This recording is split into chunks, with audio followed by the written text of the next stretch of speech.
So, you want to be a producer.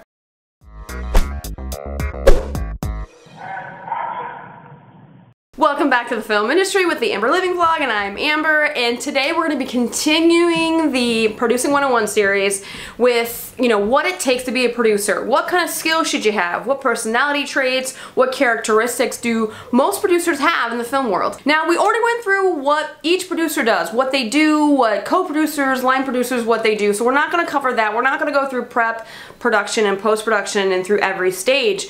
So we're going to specifically talk about, what kind of skills do producers have to complete those tasks? So let's jump right into skills. What kind of skills should a producer have? Let's just start with being organized. A producer must be organized. There's so many different moving parts of a movie that you have to be able to, be able to switch back and forth between tasks without being like, oh my god, I'm gonna freaking kill myself. So being organized, knowing what's what, keeping things in order. Organization is like one big one for being a producer. You also have to be a really good planner. Along with being organized, you have to know how to plan something because there are so many different things that are going to be happening, like rehearsals.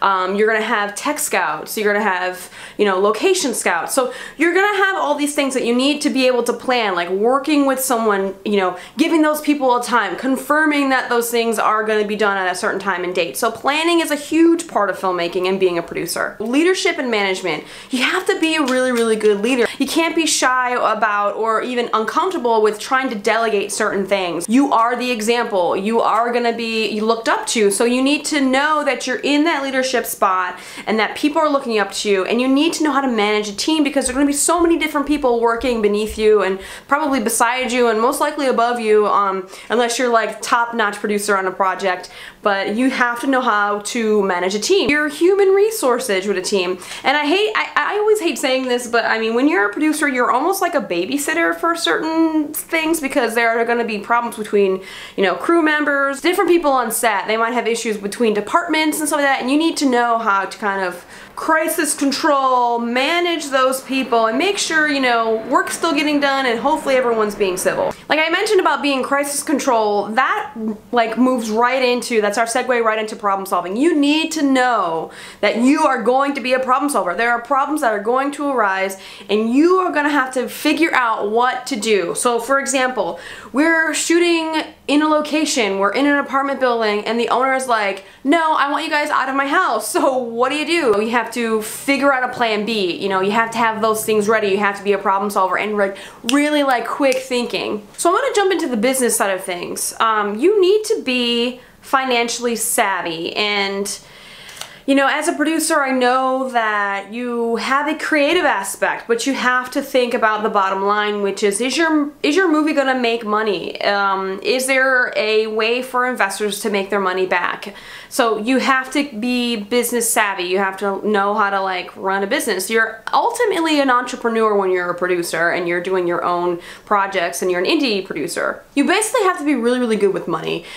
Maybe not your own savings, but you have to know how to stretch a dollar really well. Since we mentioned the business and the money side of things, I should just jump right into you have to know how to negotiate, because most of the time you're not going to have the money that you need for a project. So you are going to be negotiating with distribution companies, you're going to be negotiating with, rental houses, you're going to be negotiating a lot of different costs, and you need the best price because you're trying to stretch that dollar like I mentioned before. So negotiation skills are going to go a long way if you want to be a really great producer. You need to get the lowest price and the price that works for you and your team. A really huge one, and I say this for the last of the skill set, is communication. If you don't know how to properly communicate with people, I really don't know how you're going to be a really great producer. So communication is key.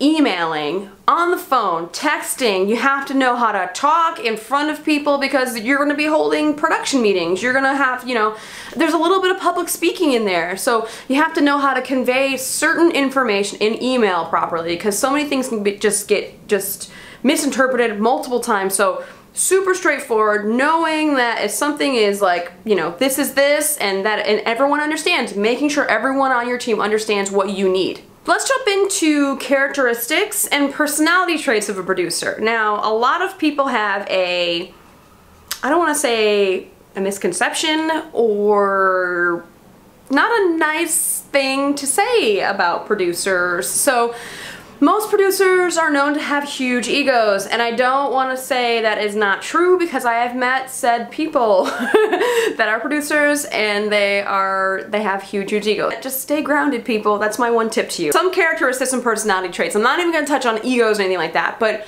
the first thing is you have to be creative and curious, and you know, you have to be kind of absorbing this information all around you. You have ideas. You have the ideas that you want to produce and make something. You are making art. Like I said earlier with the, you know, the ego, I think what is attached to that is confidence. You need to be confident.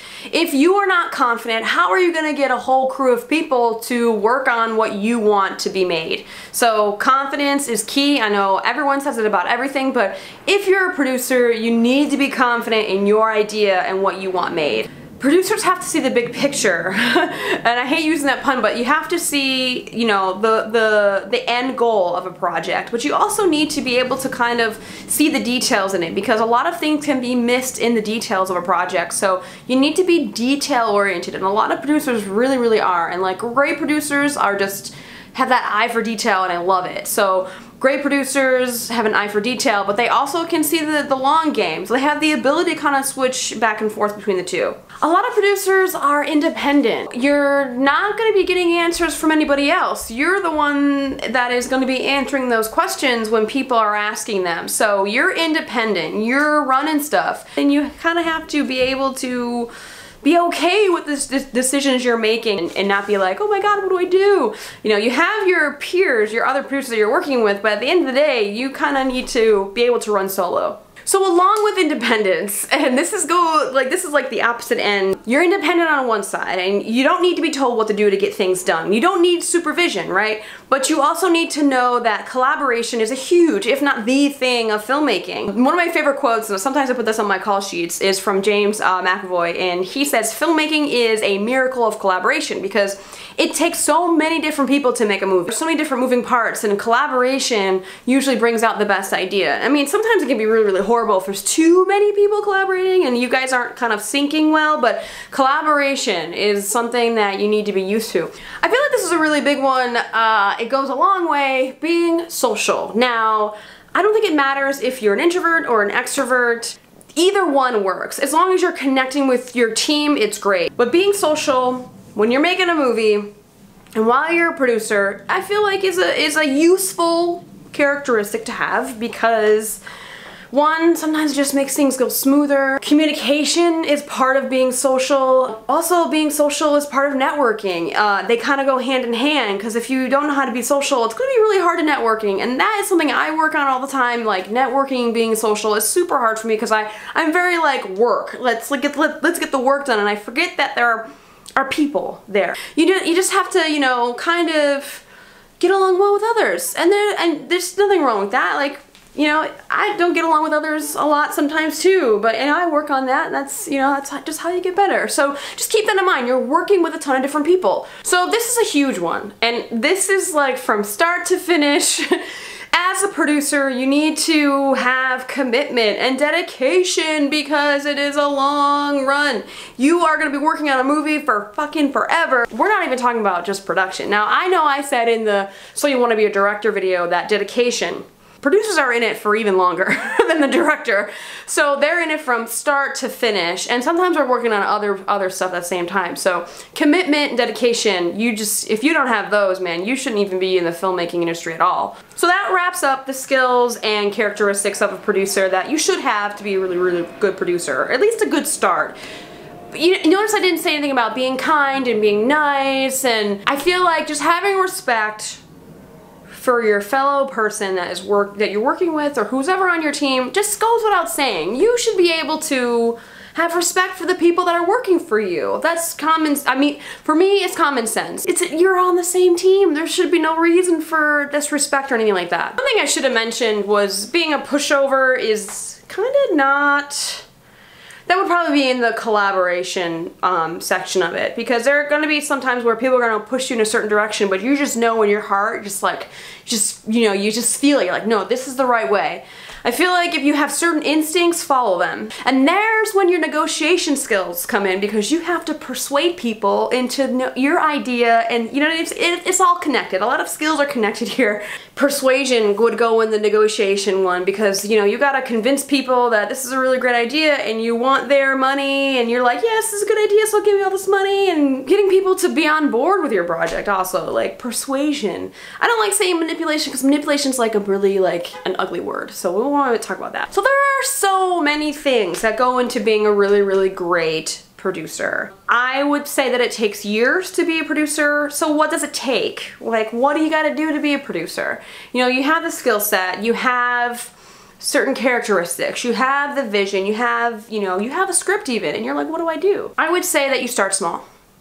Start small with a small short film, like a 3-minute film. Start contacting some friends. Do you know a camera person? Probably not, but then maybe you have your own camera. Try your hand at camera. I feel like getting all those stupid mistakes out of the way, and maybe they're not great film. You get your stupid mistakes out of the way, and that's how you build. So you go from really, really short to maybe a 9-minute film, maybe a 15-minute film, and then you're gonna be writing your feature. So I feel like to be a producer, you have to kind of accumulate a number of projects and a number of years, and it takes a lot of experience to be a really, really great producer. Don't forget to respect people that are on your team. Like, I can't stress it enough. There's just so many producers out there that are just like, fuck everybody else. Like,